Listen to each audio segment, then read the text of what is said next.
as I'm looking at this headline for the Dodgers, and this is why the Dodgers are in the headlines, their deferrals have now passed $1 billion. A billion with a B.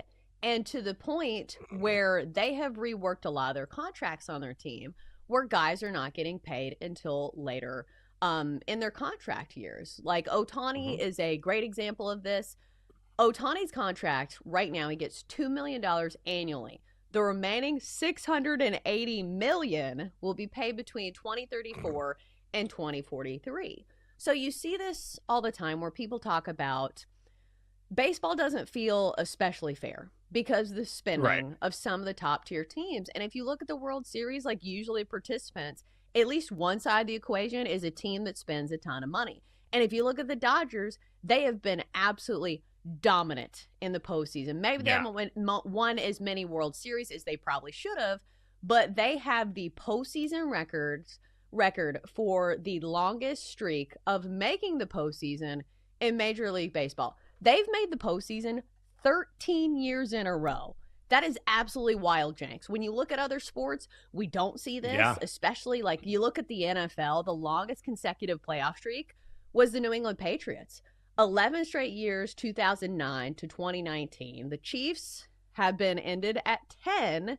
So it's one of those things where I'll use the Chiefs as an example. When you see Patrick Mahomes in the previous few years, you kind of think to yourself, oh my God, the Chiefs are going to be in the postseason every single year. The AFC Championship game is just going to be the Kansas City Invitational. But eventually somebody gets hurt. And I know in NFL it's different because, you know, the quarterback is so seminal to the team winning. But how long do you think that this can last for the Dodgers when they're spending this type of money? Do you think it's just going to be the Dodger Invitational when it comes to the World Series? I mean, it feels that way.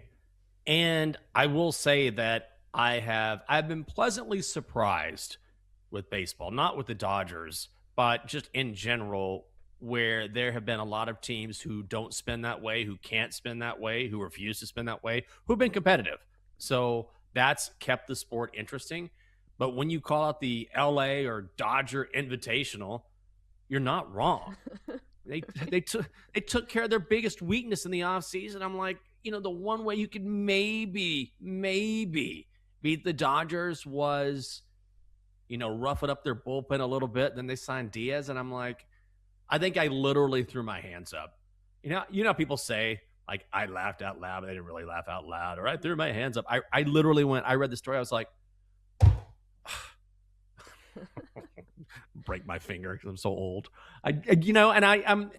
And so the rich are truly getting richer. And when you have the ability to sort of circumvent the system, and it doesn't really matter in baseball, but it just goes to show that, you know, this is sort of a virtuous cycle, if you will, right? Because they're spending all of this money and they're getting the best players, but they're also winning. And what happens when you win? You make more and more money. You're selling merchandise. People want to come to your games, and they've been selling out games forever. It generates even more cash, which means you are flush with cash, which means you can go back into the market and bring in the best players. And it's not even close. So it's not going to surprise me at all if the Dodgers run it back just like they've been doing. Right. And here's the thing. Like, there is a luxury tax if you go over the threshold, but teams just pay it. They're like, oh, just put it on my tab. We don't care, because at the end of the day, if you win a World Series, you will get back that money. Like, I don't remember the stat that they threw up on the screen where I think it was the NLCS where they said the Dodgers made enough to pay for Shohei's contract in like 1 year of marketing. Do you remember that? Like, I don't have it in front of me, but it was like they sold enough jerseys and they made so much money off the NLCS that, like, you know, this money is insane. So it's one of those things where money just feels like a number to some of these teams. And it's like, we have to pay, you know, the luxury tax. Who cares? Put it on the tab. Yeah. Well, just put an IOU. Just an IOU, and Magic's like, I'll sign it. I'll do it. You know, they have established themselves not only as the premier organization in baseball, but I will say that, you know, as a baseball fan, and one of the real benefits of doing this show for the past 4.5 years and having the great fortune of doing it with you because you're such a baseball gal, is that it really has reignited my love for the sport. I kind of go in cycles, and I grew up, baseball was my first love when it came to sports. It's what I played when I was a kid. And then I collected baseball cards, and I can tell you a ton about baseball in the late 70s, early 80s. I would play these old school floppy disk baseball games my friends did. We loved baseball, and then I kind of got away from it, and now I'm right back in. And I say that because it is frustrating just as a fan to see a team that, look, the Dodgers aren't doing anything wrong, right?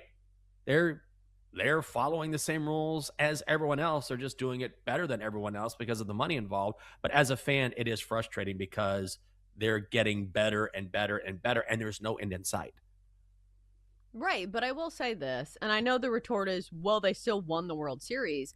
We had a really thrilling World Series. In fact, like some of the ratings were the best ever for viewership and Game 7 of the World Series. But as much as we want to build the Toronto Blue Jays as like this scrappy underdog, they were third in payroll. Right. Also true. They were spending a lot of money as well. So it's one of those things where it feels like if you're not in the top 10 of spending, you really don't have that much of a chance to reach the World Series. Like we used to see it with the Tampa Bay Rays. Like they were the ultimate example of like teams that drafted well, they didn't spend a bunch of money. But then the Dodgers cleaned house of Tampa Bay's front office. Like Andrew Friedman went to the Dodgers from the Rays. And so it's like, oh, you guys have good front office? Yeah, come on over here. We'll pay you a lot more.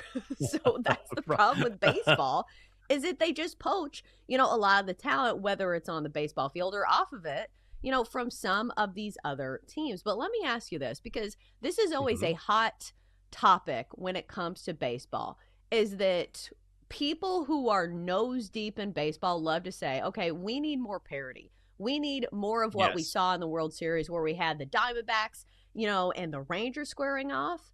But here's the thing. If you really want the sport to grow, you need to recruit the casuals.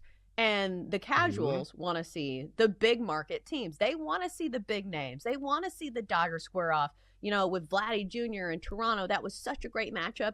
And even the year before when we had the Dodgers and the Yankees, because think about this in NFL terms, where maybe you're listening, you're like, okay, Chelsea, like you're losing me, it's football season.